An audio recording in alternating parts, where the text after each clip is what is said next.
somos vizinhos de Centro Espírita e é muito bom sempre estar com vocês.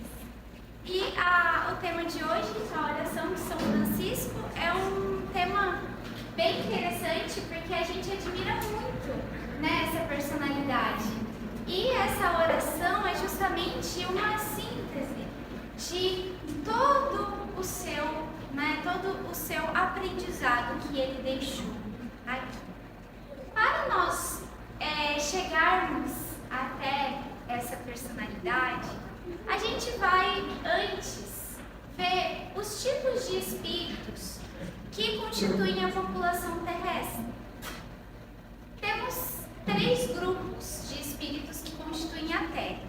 O primeiro grupo é o que veio naturalmente evoluindo, né, no processo, né, de evolução anímica que nós tivemos aqui da nossa espécie. Então, esse primeiro grupo de espíritos, ele esteve aqui e ele foi evoluindo junto com a espécie.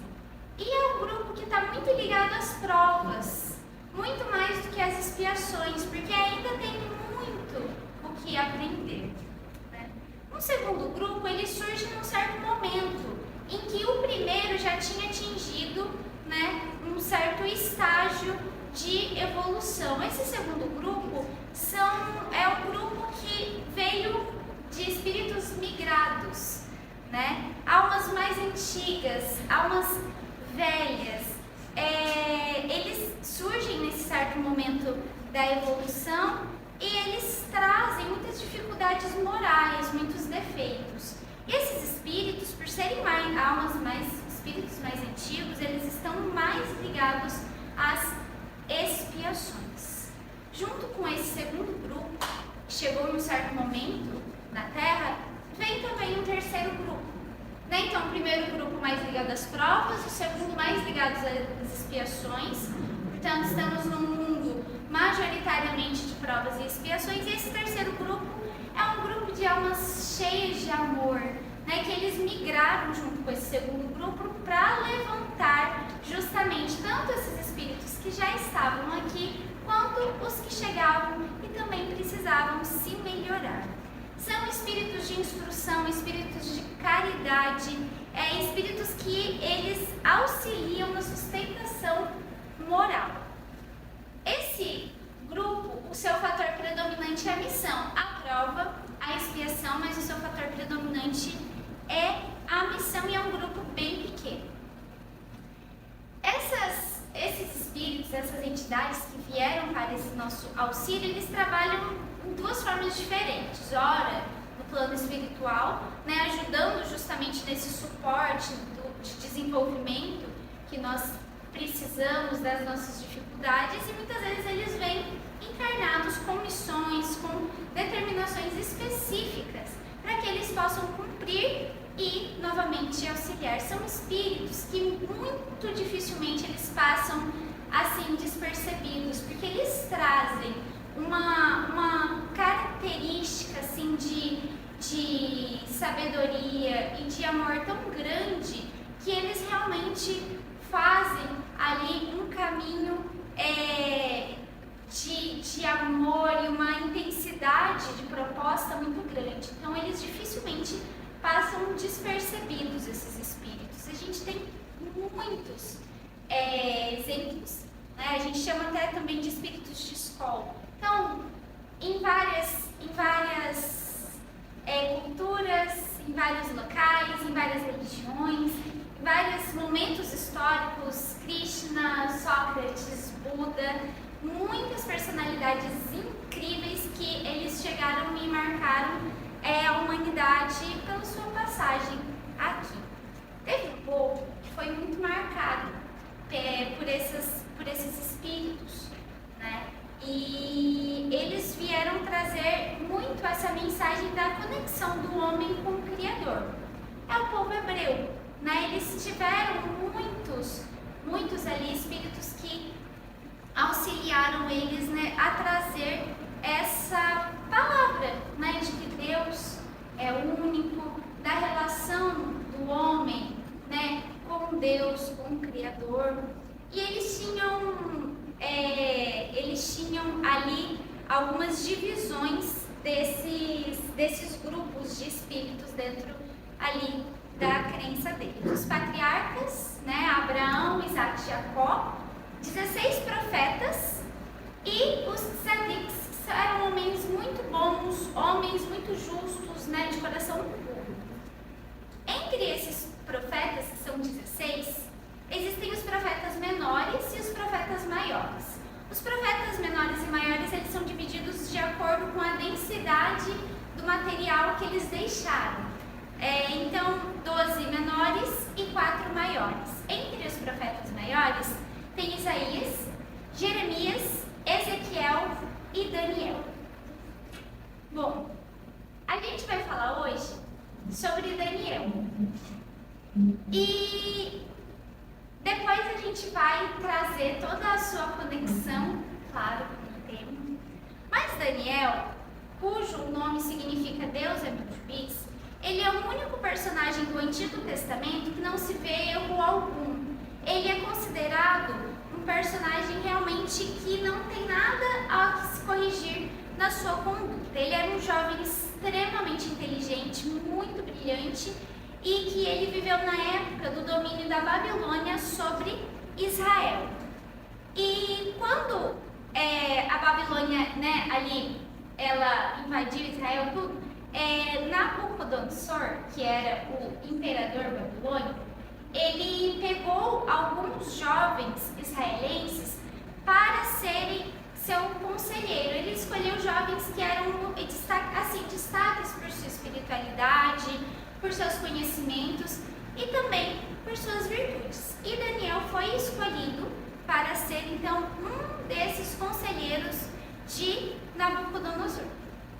Ele serviu o imperador, né? Ele realmente seguiu aquele trabalho principalmente para conseguir proteger o seu povo. E a sua vida e a sua trajetória foi marcada por atos extraordinários, uma espiritualidade, uma sabedoria em situações extremamente complexas em que ele conseguia contornar. Então ele ficou realmente marcado ali pela sua grandeza espiritual.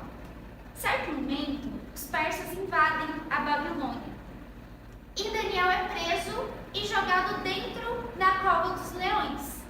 E ali ele passa 72 horas e sai completamente ileso. Ele sobrevive à cova dos leões. E depois daquele acontecido, os persas enxergam realmente que Daniel era, né, ali ele não estava aliado aos babilônicos, que ele estava apenas servindo. Eles reconhecem a grandeza espiritual dele também e o deixam. Ele tem uma vida bem longínqua. Ele escreveu um único livro na Bíblia, que é o livro de Daniel. É um livro de profecias que vai falar sobre o futuro de Israel nos próximos séculos, né, que se passariam. E é um livro bem simbólico, ele tem muitas metáforas, muitos animais mitológicos e que eles vão aparecendo durante o texto, e essas imagens desses animais e dessas metáforas quase que indecifráveis. Muitas coisas já aconteceram, né, com o passar do tempo até hoje, e muitas coisas já foram decifradas, porque justamente se cumpriu ao longo do tempo. Mas tem algumas coisas no texto do livro de Daniel que precisam de explicações mais exatas. E existe um livro posterior a esse que ele vai se encaixar, ele vai casar ali e vai exatamente, né, na sua linha de raciocínio, no seu texto, e ele vai conseguir esclarecer muitas coisas que Daniel deixou e que nós não fomos capazes de interpretar. Esse livro é o Apocalipse de João, João Evangelista. E João traz uma mensagem extremamente semelhante à mensagem de Daniel. Inclusive, muitos grupos cristãos, quando eles estudam o Apocalipse de João, eles estudam casado com o livro de Daniel como se fosse uma única leitura, como se fosse um único texto. E também como se fosse um único autor. autor para os dois textos. Daniel, ele era representado por sua conexão com Deus, essa relação com o divino. E João Evangelista, ele era o discípulo amado por Jesus, o mais jovem de todos, o único discípulo que acompanhou a crucificação, e dos 12 apóstolos, João, Judas se cometeu suicídio, os outros 10 apóstolos foram martirizados e João não. João, assim como Daniel, também foi bastante longevo. Ele viveu aproximadamente até os 100 anos de idade e as histórias contam que absolutamente nada conseguiam levar João ao martírio. Ele era, assim como outros cristãos à época, ele foi jogado às feras não comiam, elas se amansavam. Ele foi jogado no azeite fervente, ele flutuava como se mãos realmente protegessem essa pessoa ali tão interessante, tão marcada por seu amor, na sua relação com a natureza e tantos outros aspectos que mostram essa conexão dele com o divino, dele com a criação. E existem muitas colocações, e por isso que a gente está falando desses personagens bíblicos, que apontam que João seria a reencarnação de Daniel e que Francisco de Assis seria a reencarnação de João Evangelista. Portanto, os três, um espírito só. É lógico que são apontamentos, não é uma certeza estabelecida. Porém, é um fato que eles possuem ali uma mensagem muito similar, eles possuem uma trajetória muito, que tem uma conexão muito grande. E constituem esse terceiro grupo de espíritos, que eles vieram dar suporte à Terra. E eles participaram, eles, se for realmente somente um espírito, em diversas etapas na Terra. Daniel, ele veio na época ali do domínio da Babilônia. João veio na época de Jesus. E Francisco de Assis, ele veio num período marcado pela tentativa da espiritualidade de trazer um resgate da mensagem cristã. Então, no livro A Caminho da Luz, há a menção. A Caminho da Luz é um livro de Francisco Cândido Xavier, por Emmanuel, e ele traz ali vários espíritos que vêm trazer esse resgate da mensagem cristã em diversos momentos históricos. Eles vinham principalmente de século em século. Eu destaquei alguns que tem no livro, mas são vários, alguns nomes mais que a gente conhece. Maomé, no século VIII, ele foi uma das tentativas do plano espiritual para colocar o cristianismo nos trilhos. Francisco de Assis, no século XIII, John Hus, no século XIV e Lutero, no século XV. São dos nomes que a gente tem desse resgate da mensagem cristã ali, século a século. Um pouco diferente dos demais, desses que eu citei, também outros que estão no livro, Francisco de Assis, ele não buscava uma reestruturação do cristianismo, uma reestruturação da igreja. Ele não queria mudar o que já estava estabelecido ali pela igreja. Ele buscava um resgate da essência da mensagem de Jesus. Ele não queria criar uma nova religião, uma nova doutrina, Ele queria acordar a igreja que já estava constituída, a igreja que já estava firmada, para a excelência de processos que tinham sido esquecidos, de processos cristãos essenciais e que tinham sido esquecidos. Os processos da pobreza, da negação dos princípios materiais e do interesse do homem pelas coisas do espírito. E é um personagem muito interessante. A gente não vai entrar em questões biográficas, Acho que a maioria já conhece. Quem não conhece, procure leituras sobre Francisco de de Assis, mas hoje não vamos comentar como ele foi para a guerra, como ele voltou, a sua ruptura com seu pai, né? A sua transformação, de fato. A gente vai entrar em questões mais íntimas e como elas, que é de fato a sua essência, conectam com esses personagens anteriores, que a gente também falou mais das suas essências. Francisco de Assis, ele tinha uma capacidade com os animais, assim, os animais o adoravam, os pássaros pousavam nele. Há relatos que muitas vezes ele chegava perto de animais bravos, ferozes, e esses animais ficavam calmos, mansos na mesma hora.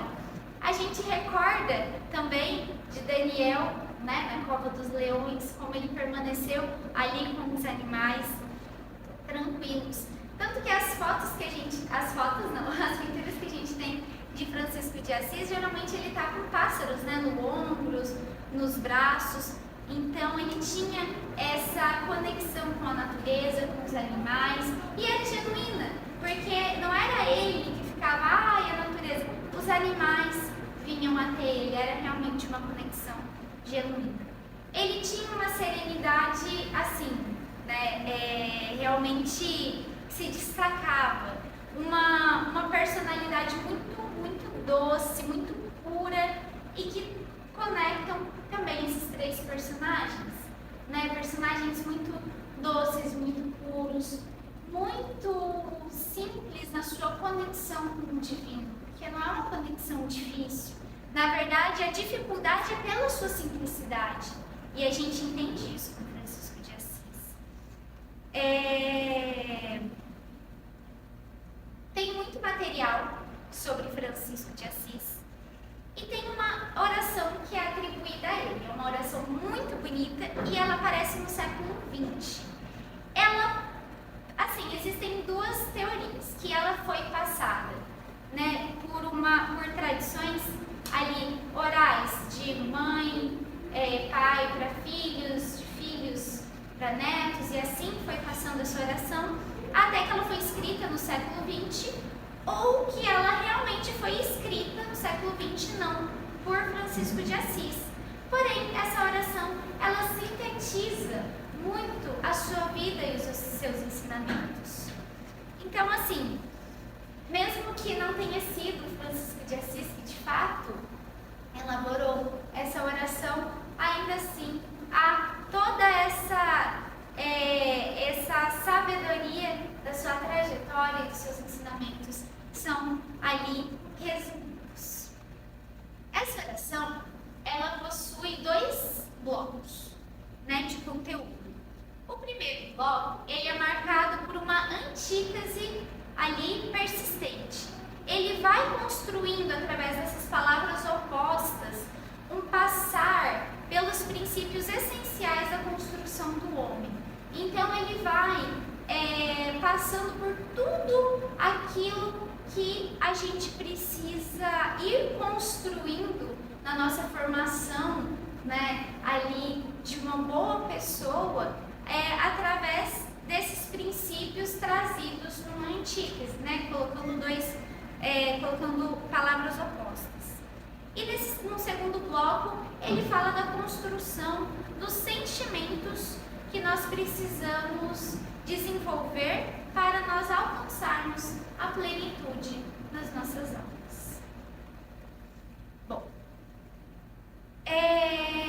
então, ele inicia a oração dizendo, e esse início é muito importante a gente entender, porque após ele, a gente vai construindo uma passagem ali de virtudes, e que a gente precisa entender primeiramente qual que é o nosso objetivo em cada uma delas. Senhor, fazei de mim um instrumento da vossa paz. Ele, nesse momento, pede para que nós sejamos, para que ele seja um instrumento da paz de Deus. Ele não quer estabelecer a paz conforme o seu desejo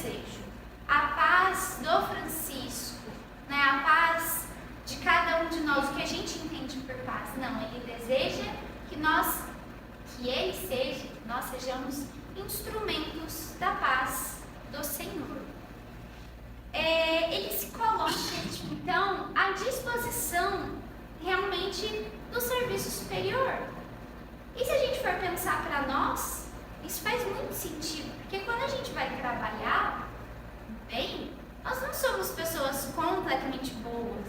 Então pode haver muitos enganos, né? Quando a gente está auxiliando o próximo, quando a gente está querendo realmente tá fazendo a diferença. Então, quando a gente se coloca como um instrumento de algo muito maior, a gente, ali naquele momento, a gente estabelece realmente esse intuito superior, esse intuito que nos tira do nosso egoísmo, que tira do nosso orgulho e que traz essa mensagem e que traz esse auxílio, essa mão amiga que a gente precisa estender. No capítulo 74 do livro Caminho, Verdade e Vida, Emmanuel, ele fala, tem um texto, né, que chama Mãos Limpas. E ele fala de uma passagem do Atos dos Apóstolos que dizia: Deus operava maravilhas pelas mãos de Paulo. E assim, Paulo era instrumento da paz, e por isso mãos limpas. Porque quem operava maravilhas era Deus. Não era Paulo movendo-se pelos seus sentimentos, né, ditos superiores. Não, ele se colocava à disposição realmente de algo maior. Ali estendia suas mãos e ele realizava-se maravilhas. Após esse início de que a gente deve ser esse instrumento estabelecedor da paz divina, a gente entra nas antíteses. 3 antíteses das relações do homem com o próximo, 2 antíteses das relações do homem com Deus e 2 antíteses da relação do homem consigo mesmo. E uma última antítese com uma mensagem que simplifica, né, e uma mensagem que abraça todas essas anteriores. E ele começa: onde houver ódio, que eu leve o amor. E aqui ele pede para que a gente leve o amor, que ele leve o amor como um instrumento da paz. Ele mostra o amor sendo uma das faces da paz. Né? Onde existir o ódio, que eu promova a paz através do amor.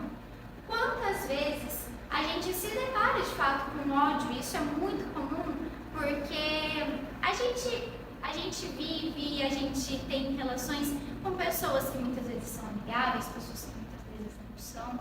Né? A gente lida com um sentimento individual, mas também um sentimento e um pensamento coletivo, né? Então, nós estamos inseridos também momentos em situações de ódio, né? E que nesses momentos a gente estabeleça a paz através do amor e consiga estabelecer e quebrar esse processo de ódio através do amor. Porque se a gente se contamina pelo ódio, daí a gente vai inflamar esse processo e ele vai se aumentar muito mais.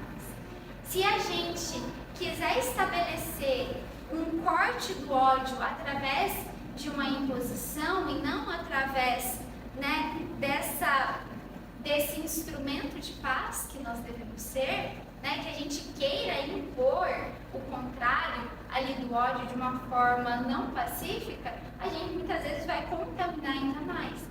Então, aqui Francisco, ele nega o processo do ódio através do processo do amor, só que de forma pacificadora. Onde houver ofensa, que eu leve o perdão. O ódio, ele está muito na esfera do pensamento, porque o ódio é algo que nasce ali, né? Que nasce nos pensamentos, nos sentimentos. E a gente nega, a gente corta esse processo do ódio através do pensamento amoroso.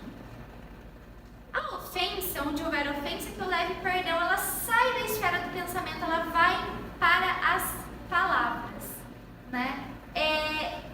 E saindo da esfera do pensamento, indo para as palavras, a ofensa, a gente vai estabelecer a da negação desse processo de ofensa através do perdão, movendo no sentido contrário, novamente. Pensamento, eu vou mover ao contrário. Pensamento de ódio com amor. Da palavra de ofensa com a palavra que perdoa, com a palavra de misericórdia. E assim, aqui, em primeiro lugar, estabeleço a paz em pensamento através do amor e nas palavras através do perdão. E na terceira antítese tivemos primeiro pensamento, depois palavras e a terceira, onde houver discórdia, que eu leve à união.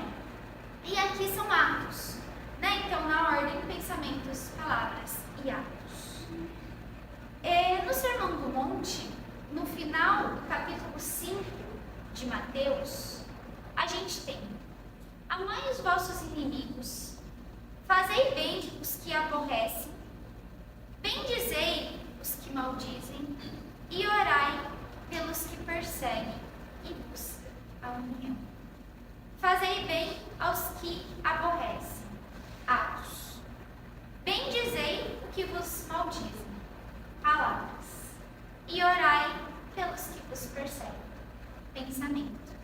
Então, dessa mesma forma, Francisco traz essa mesma mensagem de Jesus, né, de conexões com a paz. E trazendo essa relação de como estabelecer a paz do homem com o seu próximo, com o seu irmão. Entramos, assim, num segundo momento da relação do homem com o divino, da relação do homem com Deus. Onde houver dúvidas, que eu leve a fé. Só que aqui, a gente tem que sempre lembrar, e nessa oração, a gente está sendo um instrumento da paz, né? Eu vou ser um instrumento da paz através da fé. Porque a dúvida, se a gente pensar bem, a dúvida, ela nos tira a paz. A dúvida, ela nos perturba. Ela tira o nosso sono, ela tira essa paz íntima que a gente tem, né? Essa paz de Cristo mesmo. Não aquela paz de estar tudo calmo, porque não é essa paz, né, que é de fato a verdadeira. Ah, não está acontecendo nada, está tudo parado. Isso é inércia. É a paz de Cristo, como ele disse no Sermão do Cenáculo, que ele nos dá a sua paz, mas não como o mundo nos dá, ele dá a sua paz. A paz que nos asserena por dentro. E a dúvida, a descrença, ela rouba a paz.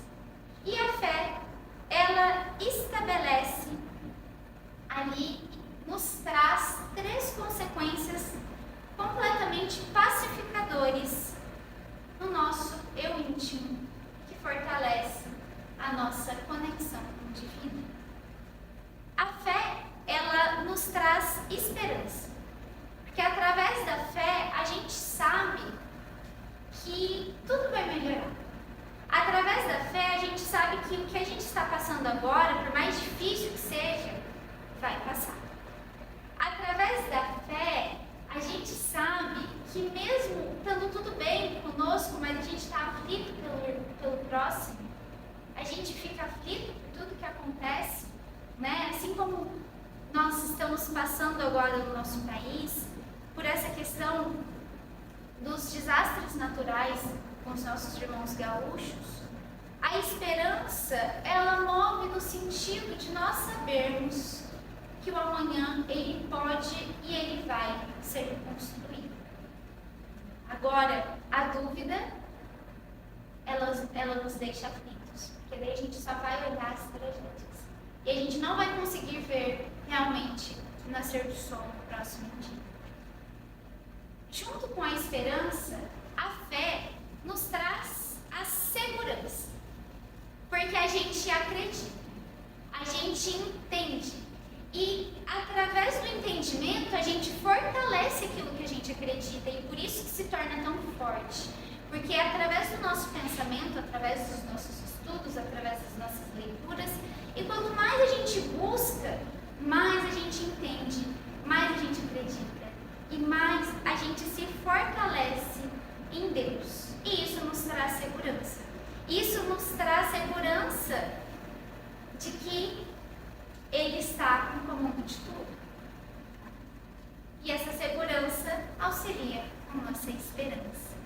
E uma terceira consequência da fé, e que ela vai contra esse processo de dúvida que nos tira a paz, que nos causa esse sentimento ruim, traz também, junto com a esperança e a segurança, a temperança. Porque a gente sabe através da fé o que nós devemos e o que nós não devemos fazer. Nos torna pessoas mais equilibradas. Ou deveria, Muitas vezes a gente acha que não está 100%, mas muitas vezes está melhor do que poderia ser se não fosse fé. Então, essa terceira consequência, a temperança, ao contrário da primeira, mas na verdade um complemento com a esperança, que a esperança, se hoje está ruim, a gente sabe que vai passar. A temperança, a gente entende que se hoje está tudo muito calmo e tranquilo na nossa vida, pode ser que passe também, que venham momentos mais difíceis, afinal, estamos em um mundo de provas e expiações. E a nossa vida, ela não vai ser só flores. Então, a fé, ela traz essas três características muito importantes para nós. E que vão e cortam esse processo de dúvida. Continuando ainda nessa relação do homem com Deus, onde houver eu, que eu leve verdade. E aqui eu sou um instrumento da paz levando a verdade, eu não sou um instrumento que impõe a verdade. Eu não faço a guerra levando a verdade, Eu sou um instrumento da paz, eu não venho através da verdade dividir, fragmentar, expor, fazer feridas, machucar as pessoas. A verdade, ela vem para pacificar as criaturas. A gente precisa entender que a verdade, ela vem sempre com fraternidade. Bom, e Kardec, na terceira parte do Livro dos Espíritos, ele pergunta na Lei de Liberdade como que faz para você levar a verdade, levar uma palavra confiável a uma pessoa que está seguindo por um caminho que não é tão bom, Se isso vai ferir o princípio de liberdade, Se ele trazer ali uma palavra que muitas vezes vai auxiliar aquela pessoa, se isso vai contra a lei de liberdade. E os Espíritos respondem: certamente que podeis e até deveis. Mas ensinai a exemplo de Jesus, servindo-vos da brandura e da persuasão, e não da força. O que seria pior do que a crença daquele a quem desejaríeis convencer. Se alguma coisa se impor, é o bem e a fraternidade. Mas não cremos que o melhor meio de fazê-los admitidos seja obrar com violência. A convicção não se impõe. Portanto, a palavra da verdade, ela nunca é imposta, Ela vai ser ou não abraçada pelo outro. Isso também depende, do quanto o outro está disposto e se realmente se interesse por aquilo. Mas nunca de forma imposta, assim como Jesus não impôs com violência ou com raiva, Ele nos ensinou e nós estamos aprendendo até hoje, Se Jesus está aí há 2000 anos com a sua palavra e a gente ainda está, tentando entender, imagina a paciência que nós também não temos que ter com o nosso próximo, já que nós também somos imperfeitos. Portanto, novamente, onde houver o erro, que nós possamos levar a verdade.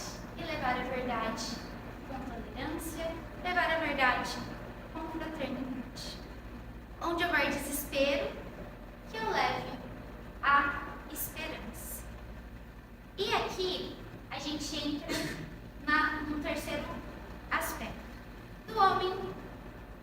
com si mesmo, né? Diante de si mesmo, o seu interior. E a pessoa, quando ela está no desespero, né, sem perspectiva, nada ali para ele faz sentido. Muitas vezes ele está no desespero por ter acontecido algo na sua vida que para ele não tem mais volta. E oferecer uma ressignificação de existir, né, mostrar que existe a vida após a morte, a reencarnação, né, o propósito de existir, de estarmos aqui, de estarmos encarnados, mostrar a resiliência que tantos espíritos tiveram e têm diante de grandes provas, né? Através disso, a gente consegue trazer a esperança como um grande instrumento da paz. E como que a gente está fazendo isso? Né? A gente consegue ainda ter esperança? Conseguimos levar a esperança também? Porque o desespero, ele é algo que acontece. Porque, novamente, estamos em um mundo em que há muitas coisas ruins ainda, que acontecem na nossa vida, que acontecem na vida dos nossos irmãos. E muitas vezes há coisas que, com a falta de entendimento, com essa falta de entendimento, muitas vezes não a compreensão totalmente ali da fé, não se estabelece essa esperança, né? Que é de fato acreditar no futuro melhor. Agora, uma última antítese da relação do homem, né, consigo mesmo, onde houver tristeza, que eu leve a alegria. O desespero, ele geralmente vem do externo que me ataca. Só que a tristeza, ela é algo interior, ela é uma dor na alma, é algo que não é possível de ser explicado, é como se fosse algo que estivesse nos machucando de fato por dentro, né? E aqui é proposto que se quebre o padrão da tristeza com a alegria. E daí, quando eu vejo essa parte da prece, eu fico pensando, porque muitas vezes a gente pensa a alegria como aquela risada e coisas, né, muitas vezes até escandalosas, e não que isso não pode ser alegria, também é. Mas a gente pensa na alegria também como algo delicado, como algo gentil, como algo que realmente esteja ali, né, e com essa delicadeza e essa gentileza que traz também o nosso personagem principal, quebrando esse padrão de tristeza.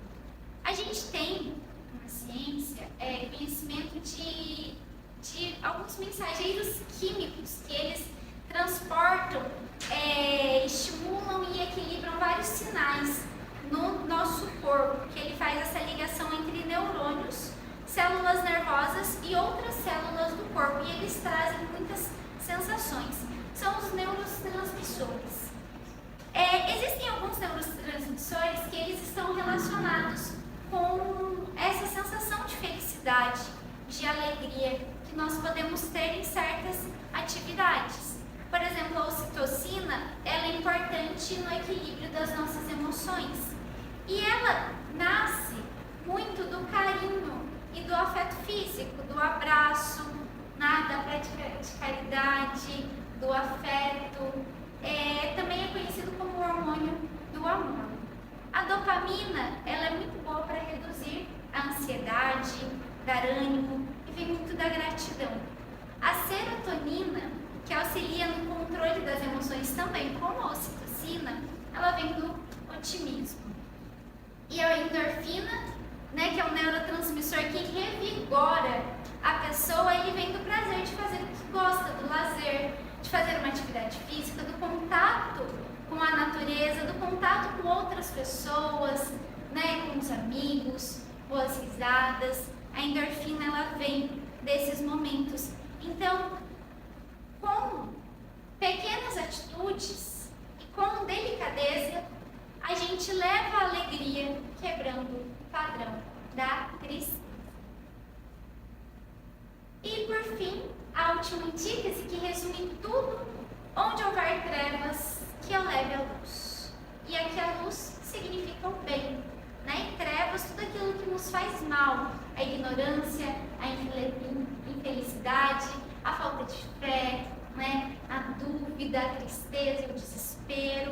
isso são trevas. E através dessas ações e através das ações pacificadoras, que a gente possa realmente iluminar através dessa luz, né, divina, iluminar o poço das trevas, da ignorância, do egoísmo, do orgulho. A última estrofe, ela é muito interessante porque ela não nega as características humanas que nós temos. E ele continua: ó mestre, fazei que eu procure mais consolar que ser consolado. Ação. Compreender do que ser compreendido. Calar. E amar do que ser amado. Sentimento. E aqui a gente tem a chave realmente da descoberta dessa oração tão linda.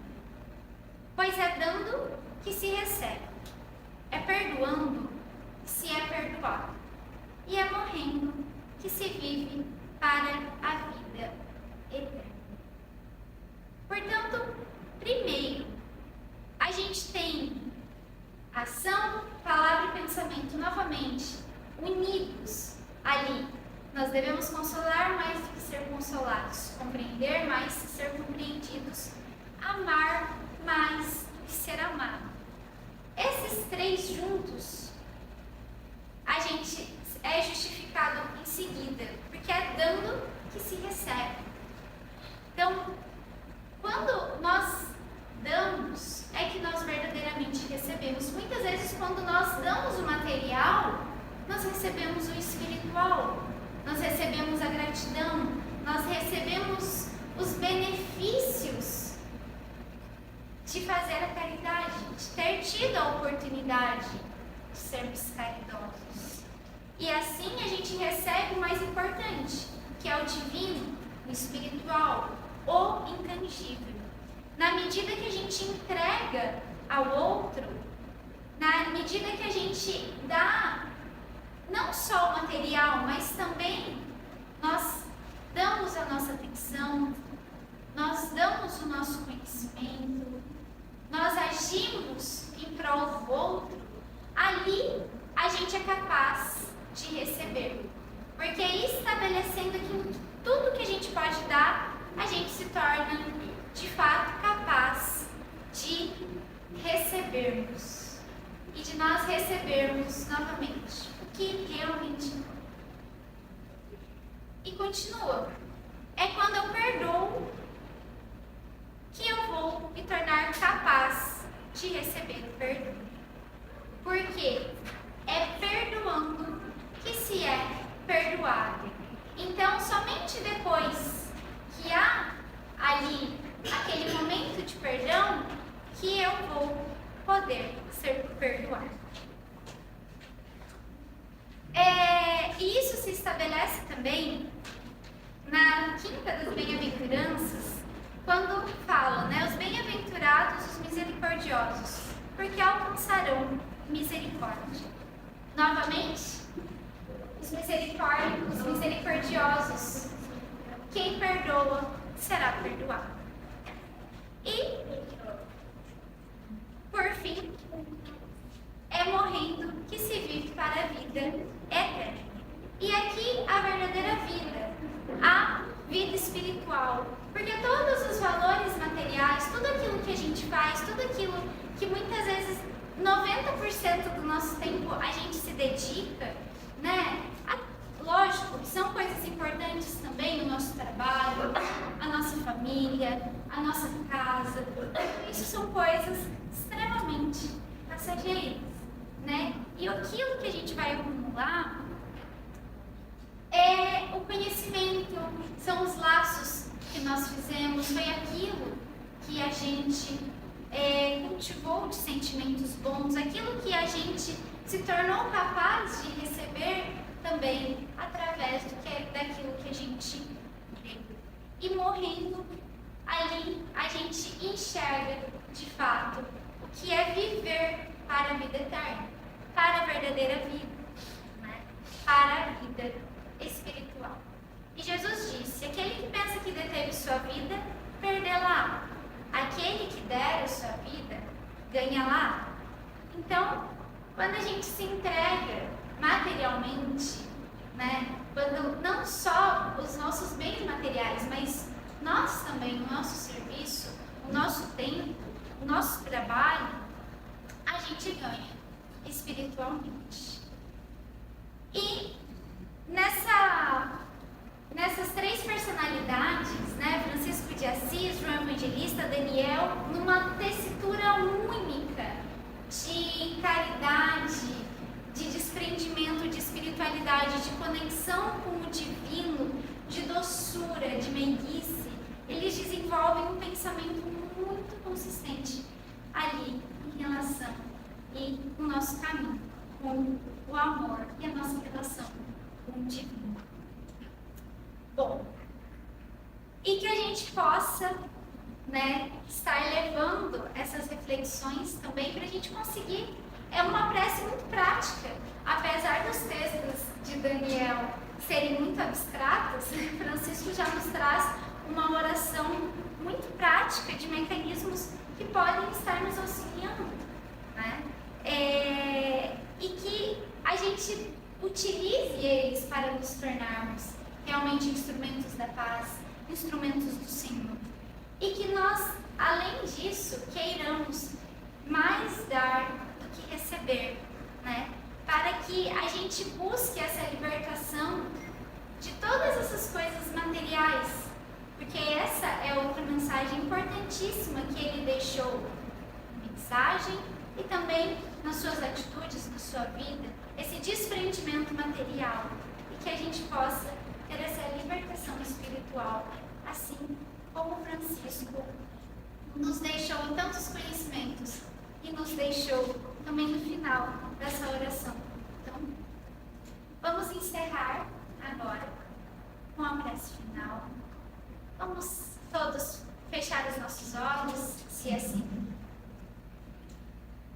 for melhor para cada um. E nesse momento, vamos agradecer por estarmos aqui reunidos, em pensamento, em sentimento, com o objetivo de aprendermos um pouquinho mais sobre os ensinamentos cristãos, elucidados pela nossa doutrina espírita. Que também possamos pedir, que possamos doar um pouco do nosso sentimento aqui, nesse momento de paz, de tranquilidade, dentro de um centro espírita, estamos em um local seguro, tranquilos. Possamos mandar um pouco da nossa energia de paz, de tranquilidade aos nossos irmãos gaúchos que estão passando por um momento tão delicado, tão difícil. E assim vamos encerrar com a oração de São Francisco. Senhor, fazei de mim um instrumento da vossa paz. Onde houver ódio, que eu leve o amor. Onde houver ofensa, que eu leve o perdão. Onde houver discórdia, que eu leve a união. Onde houver dúvidas, que eu leve a fé. Onde houver erro, que eu leve a verdade. Onde houver desespero, que eu leve a esperança. Onde houver tristeza, que eu leve a alegria. Onde houver trevas, que eu leve a luz. Ó Mestre, fazei que eu procure mais consolar que ser consolado, compreender que ser compreendido, amar que ser amado. Pois é dando que se recebe, é perdoando que se é perdoado, e é morrendo que se vive para a vida eterna.